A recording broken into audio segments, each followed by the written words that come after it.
Bonjour, je suis Jean-Michel Lelanou, le mardi 17 mars 2020 et je me réjouis, bien que ce soit dans des conditions un peu particulières et donc à distance, de vous retrouver pour que nous poursuivions notre série sur l'idéalisme contemporain ou l'idéalisme dans sa radicalité.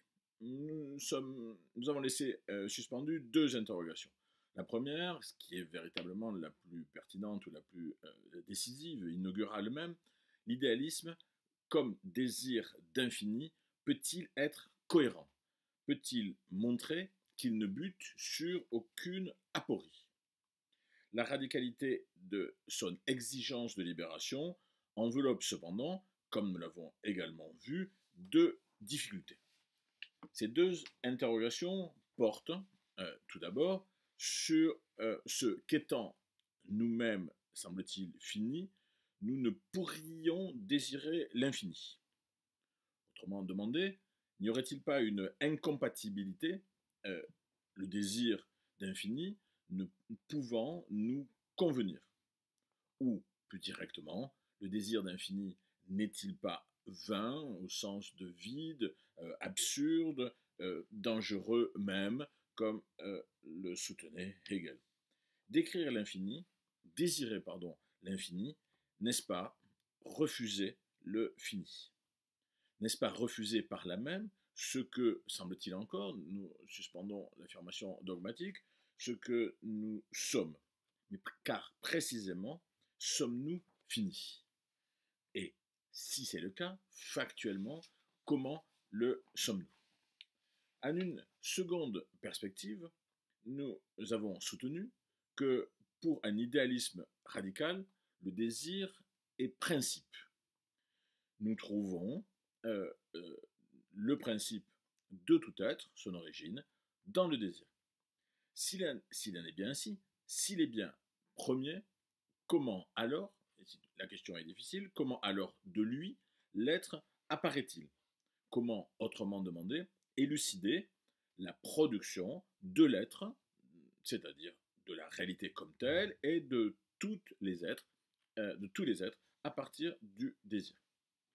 Cette thèse, celle qui identifie l'être au désir, donc, puisque nous sommes dans une perspective idéaliste, le penser au désir, constitue la radicalité vers laquelle nous allons, nous aspirons à aller.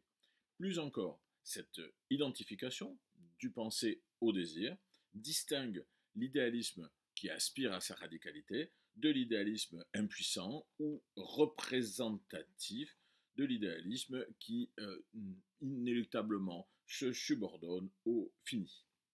Mais n'est-il pas cependant paradoxal que ce soit l'idéalisme précisément qui dise le désir comme principe de l'être et qui dise le désir comme identique à la pensée? Deux interrogations donc, comment surmonter, y répondre, ou comment surmonter les difficultés qu'elle semble bien ouvrir. La première difficulté, celle de la disjonction apparente entre notre être, entre guillemets, fini et l'infini, se résout par la seconde.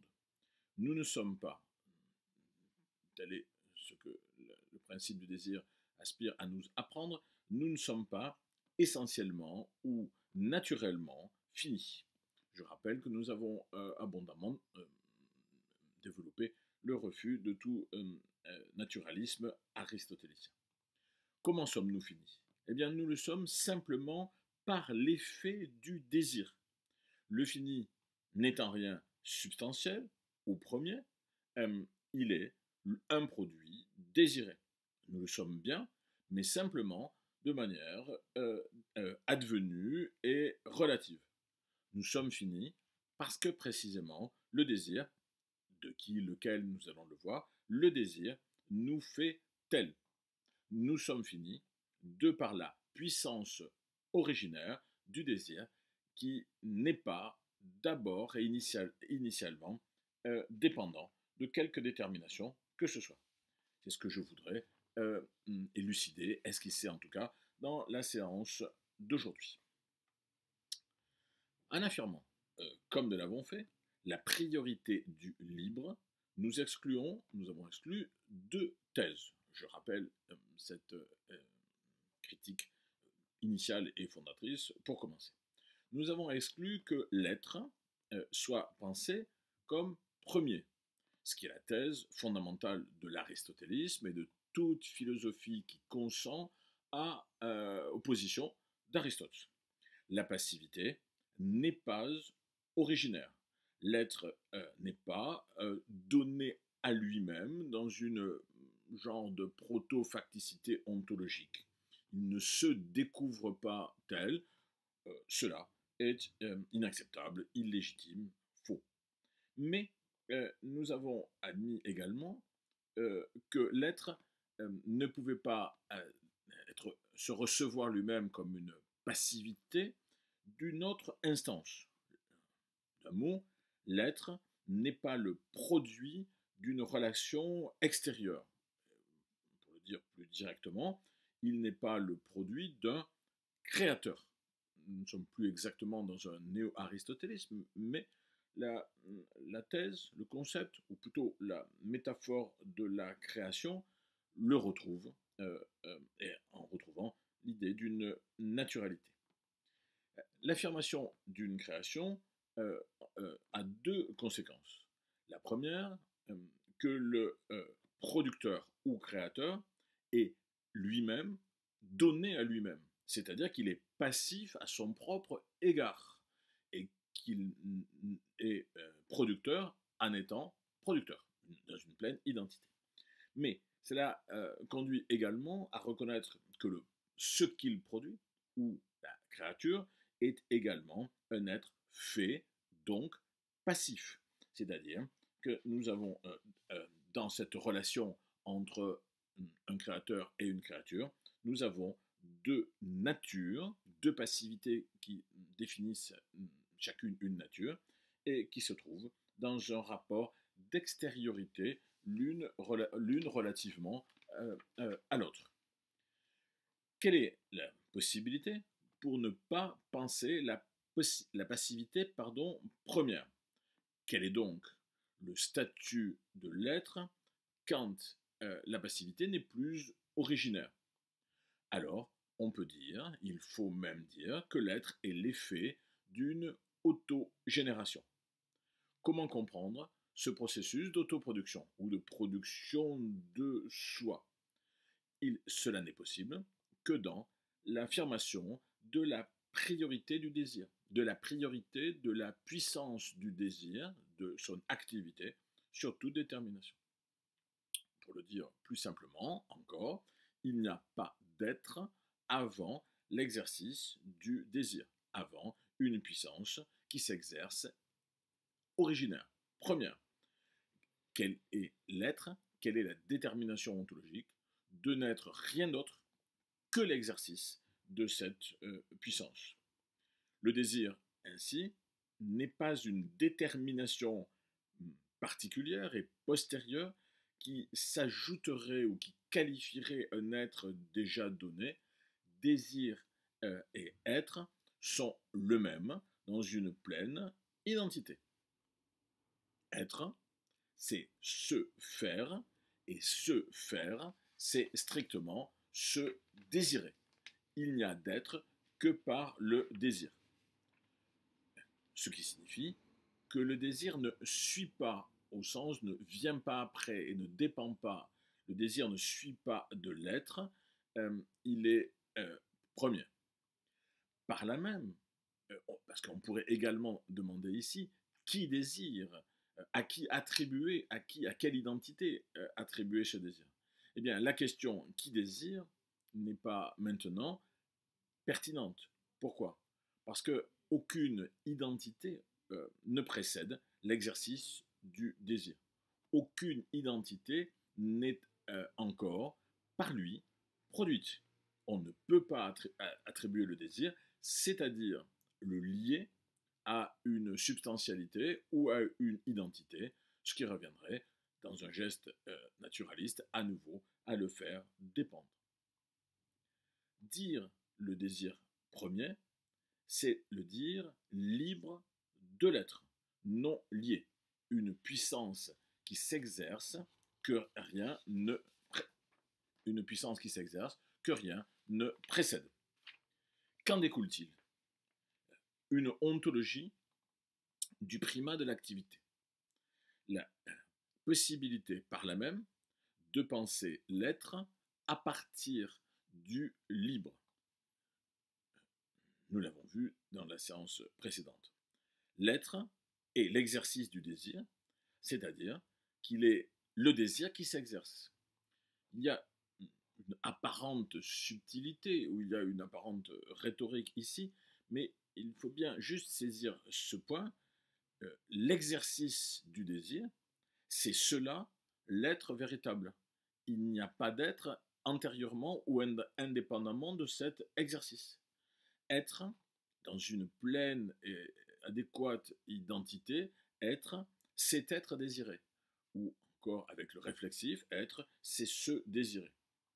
On peut dire ainsi, à la fois que rien n'est par soi comme une nature qui serait passivement donnée à elle-même, et en même temps que tout être est par soi, c'est-à-dire par sa propre activité désirante.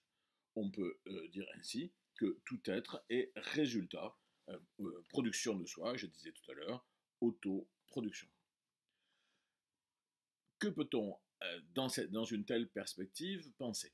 Eh bien, il n'y a pas en réalité, nulle part, de passivité. C'est-à-dire que tout ce qui apparaît comme une passivité n'est que l'effet d'un désir d'être, ou peut-être, comme nous allons le voir, ou également, pardon, comme nous allons le voir, un désir de passivité, c'est-à-dire un exercice diminué, affaibli ou ralenti de la puissance.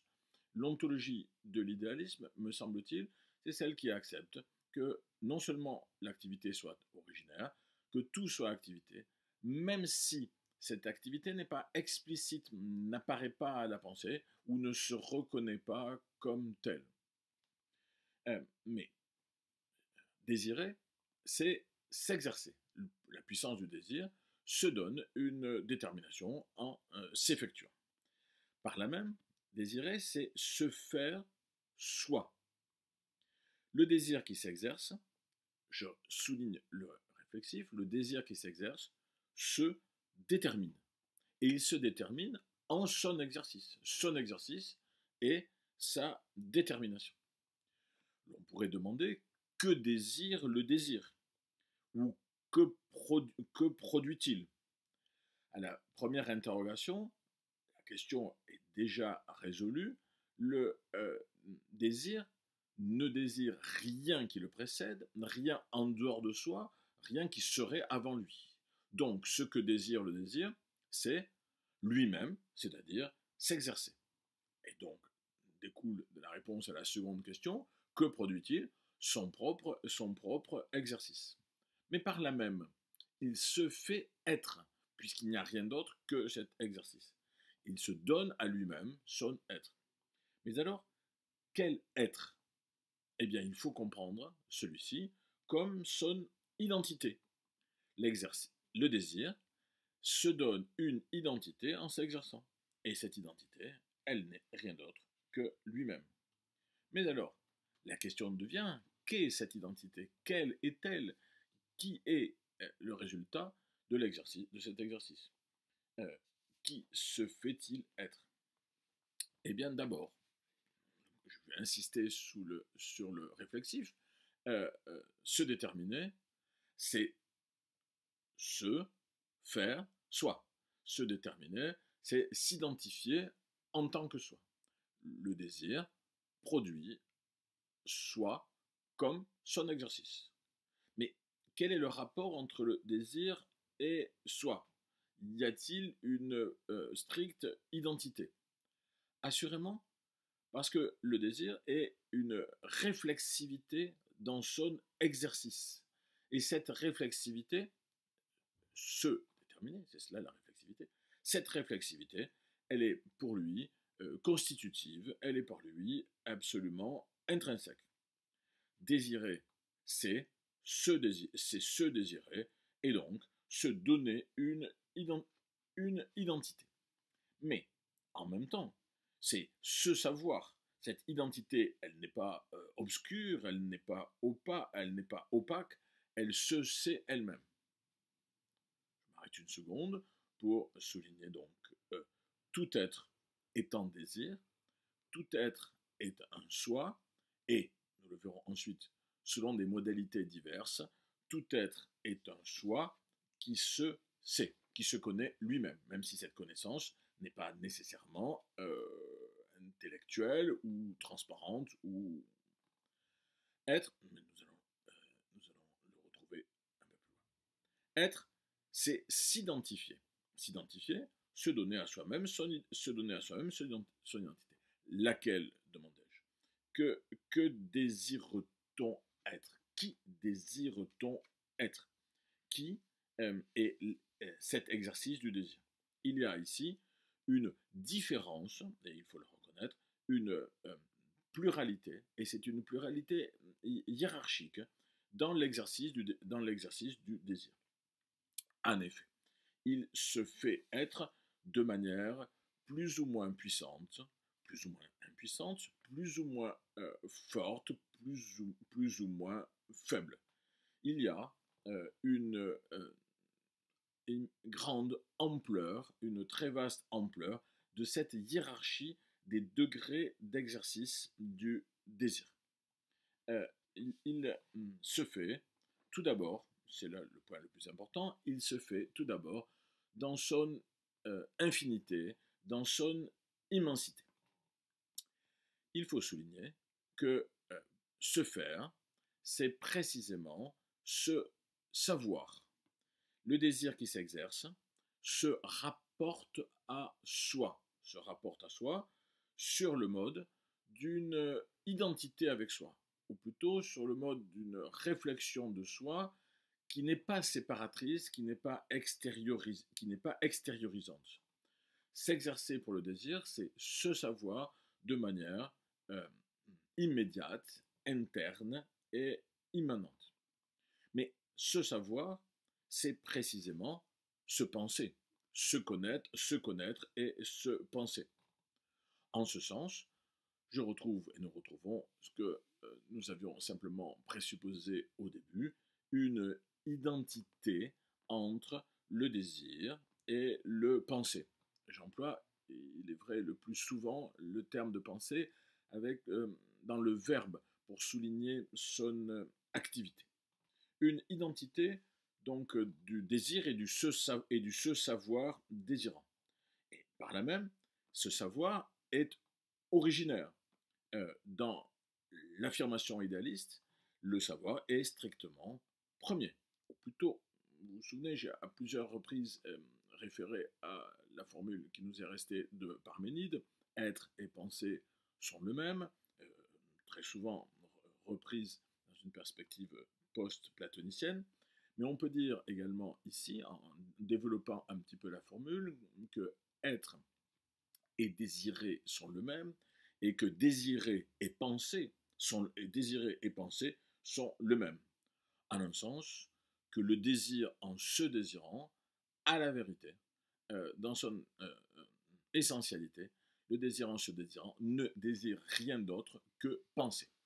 Mais, précisément, comme il y a des hiérarchies d'exercice du désir, il va y avoir une pluralité de degrés hiérarchiques du penser. Ceci est pourtant vrai de toute identification. Tout être est désiré, tout être est pensé, et tout être se sait lui-même. Une grande multiplicité ou une grande diversité, disais-je, de degrés du pensée ou d'exercice du désir. Mon propos n'est pas vraiment de déployer maintenant ou ici cette pluralité, simplement, puisque c'est ce qui nous importe pour résoudre notre première interrogation, et je la rappelle, comment un être fini ou qui se rapporte à lui-même comme fini peut-il désirer l'infini? Comment surmonter cette apparente incompatibilité ou apparente contradiction du désir de ce qui ne nous conviendrait pas du tout? Eh bien, pour le comprendre, il faut reconnaître, je reprends le point, qu'il y a une pluralité des exercices du désir. Mais cette pluralité, elle se schématise, si vous le voulez bien, en une dualité.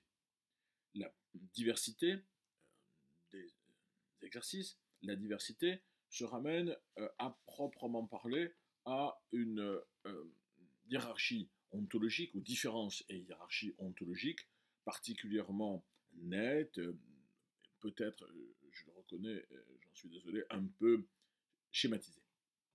Nous, le désir, en s'exerçant, se donne deux identités. Il se donne deux exercices et deux modes du penser. Pour le dire très directement, le désir se fait doublement. Le désir s'identifie doublement. Qui est ce nous qui se fait lui-même?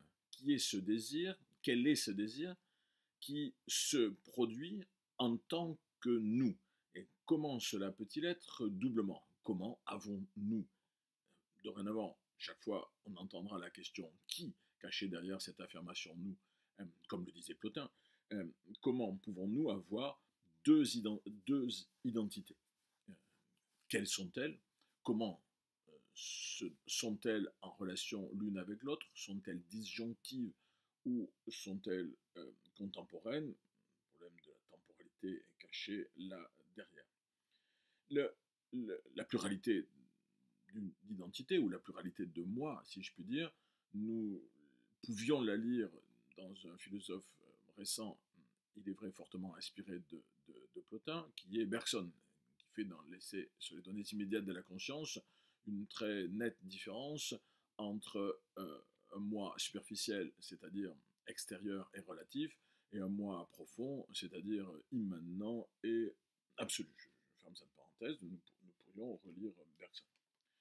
Le désir se fait originairement plénitude d'être, c'est-à-dire qu'il s'exerce selon une puissance non entravée, non limitée, comme intensité ou immensité sans limite.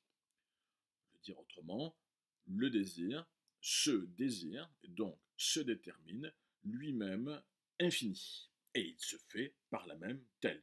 Il se fait sans limite aucune. Mais sa puissance peut également s'exercer sur le mode de la restriction, c'est-à-dire en ne se faisant pas intensité ou immensité. Et du coup, l'identité que cet exercice produit, l'exercice du désir produit, c'est celle du fini, de la particularité.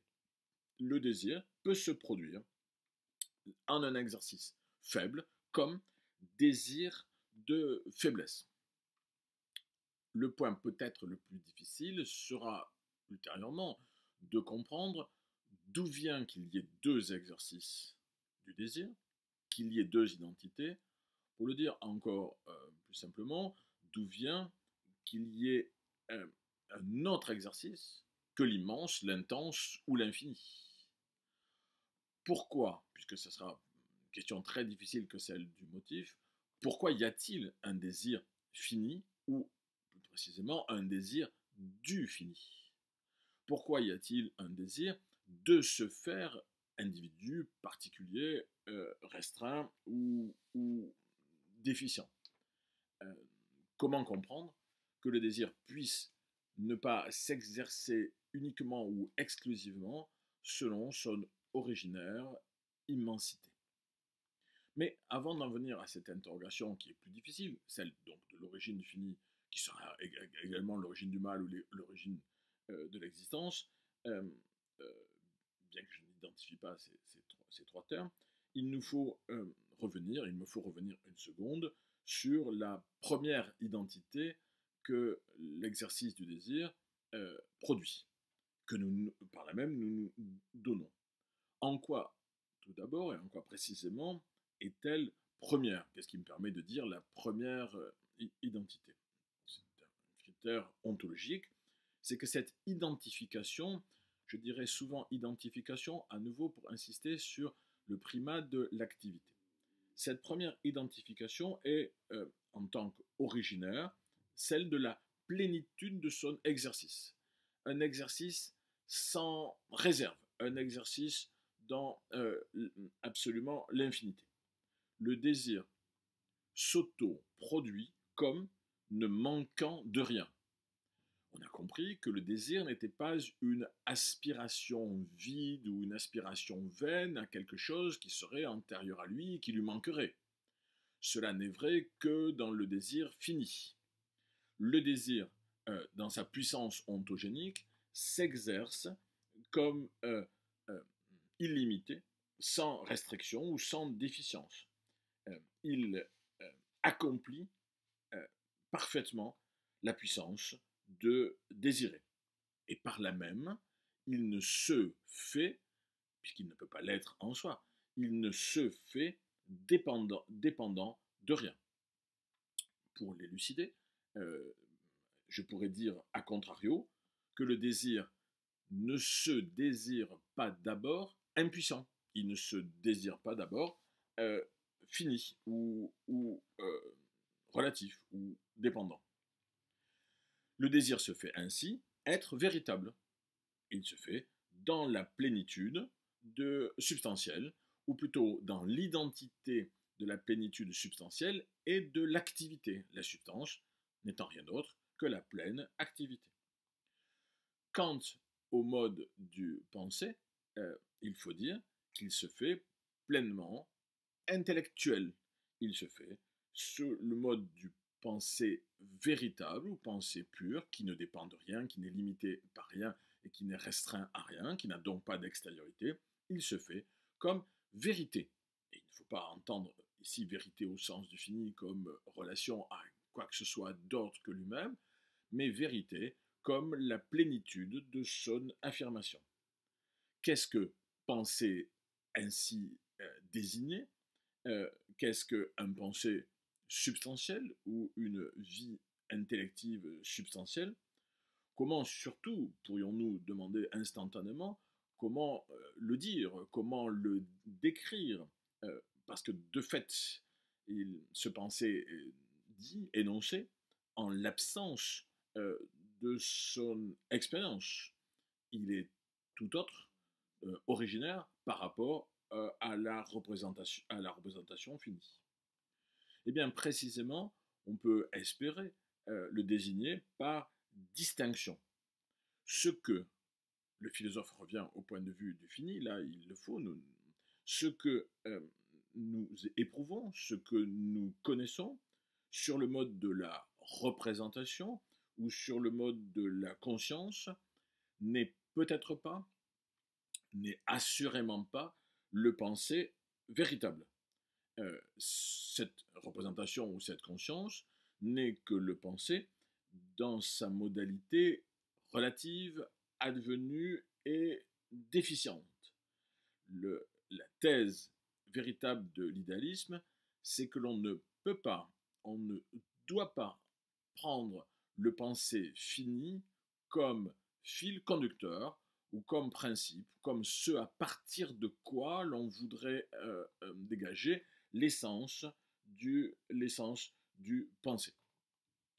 En ce sens, Aristote, pour une fois dans un rapport non critique, mais également Platon, Aristote affirmait que le pensée véritable, qu'il décrit dans la métaphysique au livre Lambda 7, c'est bien un pensée pleinement égal à lui-même, un pensée pleinement substantiel qu'il nommait une intuition de soi. Et donc, ce pensée-là, il le soulignait également, n'est pas fini, n'est pas temporel, n'est pas discursif, mais surtout ce pensée-là ne relève pas de la conscience. Et ce n'est surtout pas une conscience de soi. Pourquoi? Parce que la conscience en tant que telle, c'est la définition même du terme et de cet exercice, la conscience suppose la temporalité, c'est-à-dire la discursivité. La conscience suppose l'extériorité. Elle est un rapport à une altérité. même si c'est une conscience de soi. Et donc, le propre du penser, c'est d'être libre du représentatif. Et il n'a pas, le penser, il n'a pas son objet ou sa vérité en dehors de lui-même, mais il est à lui-même son propre objet et sa propre vérité. Comment euh, pourriez-vous interroger, pourrions-nous interroger, comment alors n'est-il pas vide? Comment n'est-il pas une forme vide, une forme tautologique qui aurait la réalité en dehors de lui-même? Précisément en tant que le désir, se faisant pensée pure, ne se soumet pas à l'extériorité. Ou, pour le dire autrement, ne pas s'y soumettre, c'est ne pas la produire. Pour le pensée pur, il n'y a rien de tel que l'extériorité, le désir, ne se fait pas tel. Et le pensée ne se fait pas dépendant de la temporalité, donc de la représentation ou de la conscience. Il faut dire que le pensée pur, c'est un intellect substantiel qui n'est pas du tout vide, mais qui est tout au contraire plénitude d'être, puisque c'est la plénitude de la puissance qui s'exerce. Le penser n'est donc pas, c'est la thèse fondatrice de l'idéalisme, le penser n'est donc pas fini. Il diffère radicalement de celui que nous exerçons. Et nous aurons à nouveau à nous demander d'où vient que celui que nous exerçons de penser soit. Comment est-il apparu? Comment résulte-t-il lui-même d'un désir? Lequel? Est-ce que c'est un petit peu plus haut? Mais le penser pur n'est pas impuissant au point où il aurait besoin de se soumettre, c'est-à-dire de produire une extériorité représentative ou phénoménale. En ce sens, l'idéalisme, dès qu'il se veut radical, diffère strictement d'un idéalisme hegelien. Le penser originaire, nous le trouvons, je faisais cette référence à lambda 7 métaphysique, lambda 7 d'Aristote, mais nous le trouvons plus rigoureusement déterminé dans une perspective post-platonicienne, néo-platonicienne, mais post-platonicienne sur le penser ou le désir du penser n'est désir de rien d'autre que soi. Il ne se fait pas dépendant, il s'affirme inconditionné, même si, nous le reconnaissons, il s'affirme par une puissance qui le précède. L'idéalisme, ainsi, est radical dans l'affirmation de la priorité de l'activité spirituelle. Nous pourrions cette activité la nommer esprit. Mais si nous la nommions esprit, il faut alors le faire dans un sens ontologique et non pas dans le sens d'une introspection.